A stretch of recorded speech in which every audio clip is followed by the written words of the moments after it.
Eh bien, salut à tous mes chers amis. Aujourd'hui, pour cette soirée de lancement d'Onirisme, on reçoit le grand, le magnifique, le seul, l'unique, Monsieur Bob Lennon. Comment ça va, Bob? Bonsoir, on m'a pas reçu, je me suis invité, c'est pas pareil si tu veux.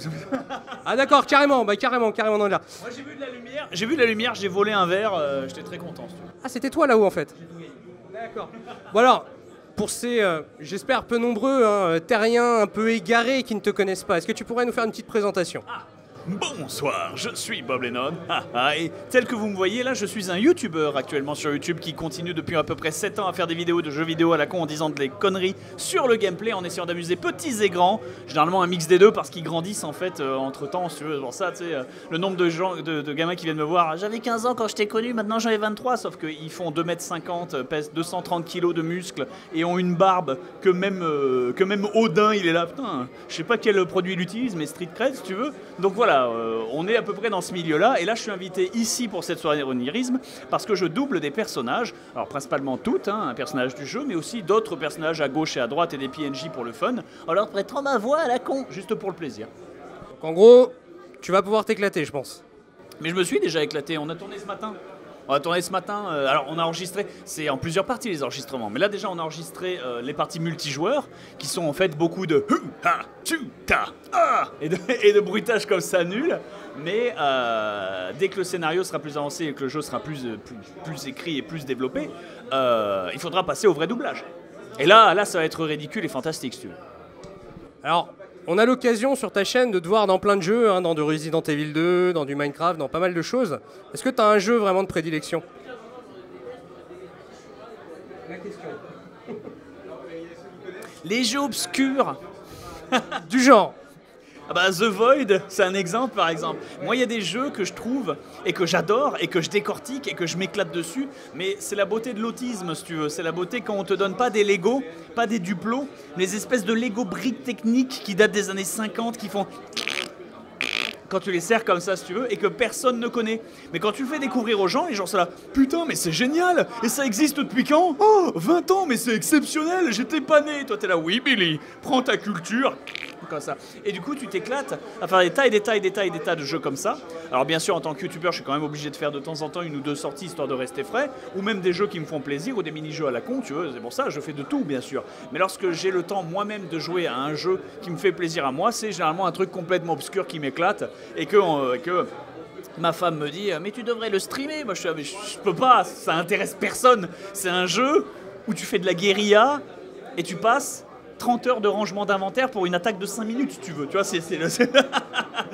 Non, mais il y a un jeu comme ça où j'ai vraiment passé 170 heures à faire des rangements d'inventaire. Ah ouais, quand même. Non, mais en fait, c'est vraiment ça. Pour ceux qui connaissent, Jagged Alliance 2.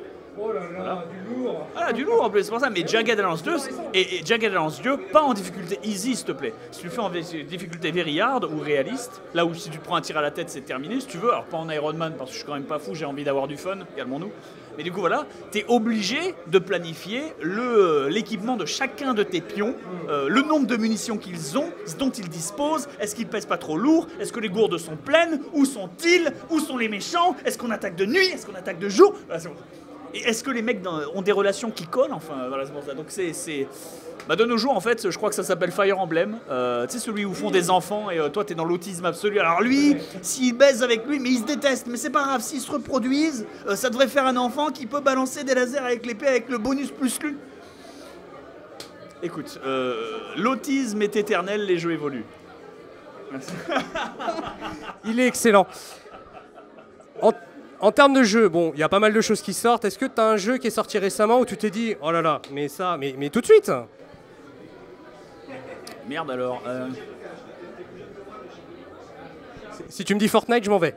Non, j'étais hypé par Mortal Kombat 11. Ah, il est très bien. Mais ouais, mais je suis pas un vrai joueur de la fighting game community. Moi, j'étais hypé pour l'histoire. Je voulais savoir comment ça allait finir, si tu veux. Non, mais ça m'a hype, c'est toujours intéressant, tu vois. En plus, ça termine sur un cliffhanger la dernière fois, donc voilà. Donc je peux pas en parler plus parce que je suis toujours sous OPSP. Donc moi je me garde de tout commentaire, bien sûr, bien évidemment. Mais tu vois, je l'attendais celui-là, et je l'ai dosé un peu, je me suis fait plaisir. Ouais. D'accord, est-ce que tu as des influences sur tes vidéos en termes de jeu d'acteur? Parce que c'est vrai que t'es un vrai showman, on va dire ce qui est. Enfin moi je trouve, en fait... Non, je me drogue pas, non. J'ai pas dit des stupéfiants. Tu es sous influence, c'est ça. Ah bah bien sûr, le lobby de la loge franc-maçonnique m'envoie tous les mois 5000 € afin que je continue à promouvoir l'échec scolaire parmi les gens qui... D'ailleurs, on a dit 50-50 à la fin.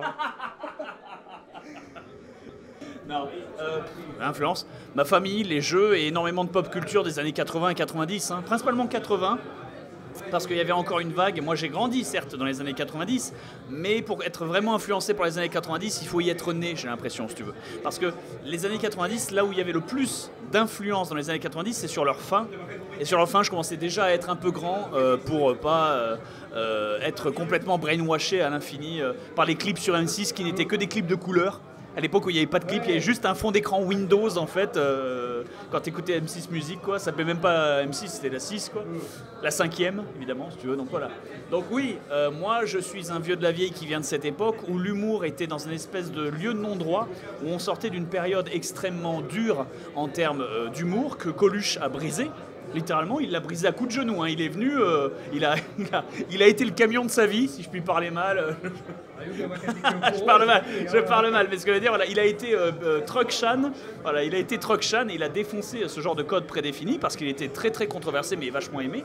Et il a libéré par ça une génération tout entière, des proches, le reste, qui a permis de libérer l'humour, ce qui nous a amené à ce qui pour moi est le top de l'humour, mais de nos jours le top de la beaufrie, c'est-à-dire les inconnus. C'est un exemple en fait, c'est pour ça. Et donc là où on est dans le top de la beaufrie, on est dans un top de beaufrie libéré. C'est-à-dire où même si toi tu peux être choqué par ça, tu rigoles quand même un peu du bide et tu te détends et tu manges une saucisse, tu veux, et personne s'en veut, tout va bien. Et donc malheureusement on est retombé ensuite dans ce remouvement de pendule inverse, mouvement allant, où maintenant c'est absolument impossible de faire un genre d'humour sans être la fameuse controverse sur Bigard récemment, qui a fait une blague de cul assez grasse et sale, je vous l'accorde, mais qui globalement est c'est insignifiant. Soyons sincères, on s'en bat les couilles. Au pire, tu roules des yeux en disant ouais non mais c'est dégueulasse, t'es nul ta blague. Voilà, t'es nul ta blague, tu fais chier. Mais c'est le mieux qu'on puisse sortir. Mais de nos jours, c'est devenu socialement inacceptable, stigmatisant et même néfaste. Et c'est une mort de l'humour et c'est vraiment dommage. Donc moi, j'ai décidé de vivre ma vie et de m'en foutre pour la bonne simple raison que c'est le meilleur moyen de vivre sa vie en fait. C'est littéralement, c'est-à-dire tous les philosophes se mettent d'accord au bout d'un moment. Ceux qui ne sont pas suicidés, si tu veux, ceux qui ont atteint les 70 piges, sont là non mais finalement en fait pour vivre sa vie, fais ton jardin puis bats-en les couilles. C'est globalement la règle en fait. C'est Candide, hein. C'est pour ça Candide ou Platon, les deux sont pareils.